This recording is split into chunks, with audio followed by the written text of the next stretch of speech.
আমার চ্যানেল। আশা করি তোমরা সবাই খুব ভালো আছো, আমিও খুব খুব খুব ভালো আছি। আর শুভ রথযাত্রা। রথযাত্রায় সবাইকে অনেক অনেক শুভেচ্ছা। আজকের দিনটা খুব ভালোভাবে কাটাও। তো চলো আজকের দিনে আমি কী করি সেগুলো তোমাদের সাথে শেয়ার করবো। তো আমি গোপু সোনা আর শিবকে স্নান করিয়ে এখন আমি সুন্দরভাবে প্রদীপ দেখিয়ে নিচ্ছি। তো এরপর আমি পুজো দিয়ে কী করবো সেটা তোমরা দেখতে থাকো। তো এখন আমার পুজো দেওয়া কমপ্লিট হয়ে গেছে। তো এখন আমি কোথায় যাবো সেটাই তোমাদের সাথে শেয়ার করব। তো চলো তাড়াতাড়ি রেডি হয়ে নেওয়া যাক, তারপর তোমাদেরকে দেখাচ্ছি কোথায় যাই না যাই। দেখতেই পাচ্ছ আমি রেডি হয়ে গেছি, এই হচ্ছে আমার ফাইনাল লুক। তো চলো আমরা কোথায় যাই সেটা তোমাদেরকে দেখাবো, আশা করি তোমাদের ভালো লাগবে। তো চলো যাওয়া যাক।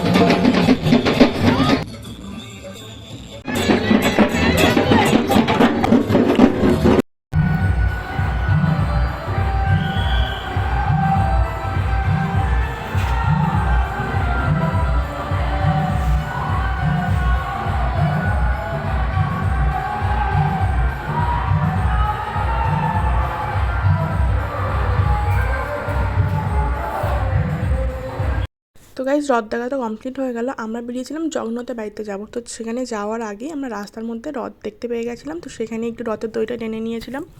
তো আমাদের প্ল্যান ছিল আগে চা বাগানে যাব, সেখান থেকে ঘুরে তারপর যাব জগন্নাথের বাড়িতে। তো রাস্তায় যেহেতু আমরা রথ দেখতে পেয়ে গেছিলাম, সেখানেই রথ ট্রেনে তারপর আমরা গেছিলাম চা বাগানে। আমি কোনোদিনও চা বাগান দেখিনি, এই ফার্স্ট টাইম দেখলাম। আমার ভীষণ ভালো লাগছিলো। তোমরা দেখো, দেখলে ভীষণ ভালো লাগবে। মানে অরিজিনাল তো আরও সুন্দর লাগছিলো, ফোনে যদিও অতটা ভালো ক্যাপচার হয়নি। অরিজিনাল দারুণ লাগছিলো।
চা বাগান থেকে বের হওয়ার পর জাস্ট আমরা পেট্রোল পাম্পে তেল ভরতে গেছিলাম। তারপর এত পরিমাণে বৃষ্টি হচ্ছিল বলে বোঝাতে পারবো না। কিন্তু যে উদ্দেশ্যে বেরিয়েছিলাম জগন্নাথের বাড়িতে যাব, সেখানে আর যাওয়া হয়নি, কারণ রথ দেখার পর আমরা গেছিলাম চা বাগানে। সেখান থেকে ফেরার পথে প্রচণ্ড বৃষ্টি হচ্ছিলো। তো আমরা একটা পেট্রোল পাম্পে দাঁড়িয়েছিলাম। তো অনেকক্ষণ অপেক্ষা করার পর থামছিল না, সেই জন্য আমরা বাড়ি চলে এসেছি। বাড়ি আসার পর দেখছি না কোনো বৃষ্টি, না কোনো ঝড়। চলো ওইটা তোমাদেরকে দেখাই। এখন কোনো বৃষ্টিও নেই, এখন কোনো ঝড়ও নেই, কোনো কিছুই নেই। আমাদের সাথে শুধু বেইমানি করলে। এখন দেখো আকাশের অবস্থা। কি আর করা যাবে, রথ টানা হয়েছে, চা বাগানও ঘোরা হলো, জাস্ট মেলাতে যাওয়া হয়নি। মেলাতে যাওয়ার আশা ছিল, সেটা হয়নি। তো এখন যেহেতু ভিজে ভিজে বাড়ি আসলাম, তো সেই জন্য একটু চা বানাবো। আর সাথে আজ যেহেতু জগন্নাথের পুজো, তো আজকে তো পাঁপড় ভাজবো বাড়িতে একটু গরম গরম। আর আসার সময় জিলিপি কিনে এনেছিলাম, তো এখন সেইগুলোই খাবো। চলো এখন প্রথমে চা বানানো হয়ে যাক, তারপর আসছি তোমাদের। তো এই যে এখানে আমার চা বানানো হয়ে গেছে। এরপর আমি চা নিয়ে নিচ্ছি, সাথে গরম গরম পাঁপড় ভাজা আর জিলিপি। তো এগুলো খাওয়ার পর রাত্রে ডিনার বানাবো, সেই জন্য আমি আজ সিম্পল একদম চিকেন আর ভাত রান্না করব। সেই কারণে আমি এখানে মাংস রান্না করছি। দেখতে পাচ্ছ, প্রথমে পেঁয়াজগুলো ভেজে তারপর মাংসগুলো দিয়ে নিলাম, দিয়ে নিয়েছে। তারপর এর মধ্যে আদা রসুন পেস্ট দিয়ে আর একটু ভালোভাবে নাড়াচাড়া করে নিলাম। তো এই যে এখানে ভাত আর এখানে মাংস একসাথেই বসিয়ে দিয়েছি। তো এরপর নুন দিয়ে ভালো করে মিশিয়ে নিয়ে তারপর টমেটো কুচি আর লঙ্কা কুচি দিয়ে ফের নাড়াচাড়া করে নিয়ে তারপর বাদবাকি যা মশলাগুলো আছে, চিকেন মশলা, জিরে গুঁড়ো, লঙ্কা গুঁড়ো আর হলুদ দিয়ে, বেশি মশলা দিইনি রাতে যেহেতু, মশলাগুলোকে দিয়ে কষিয়ে নিয়ে যখন দেখবো মাংসটাকে একটা তেল ছাড়া ছাড়া ভাব, সেই সময় আরেকটু ভালোভাবে নাড়াচাড়া করে নিয়ে পরিমাণ মতন জল দিয়ে মাংসটাকে সিদ্ধ বসাবো।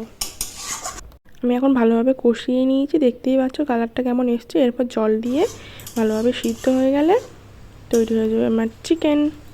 দেখতেই পাচ্ছ কেমন কালার হয়েছে, একদম গরম গরম ধোঁয়া উঠছে, দারুণ একদম।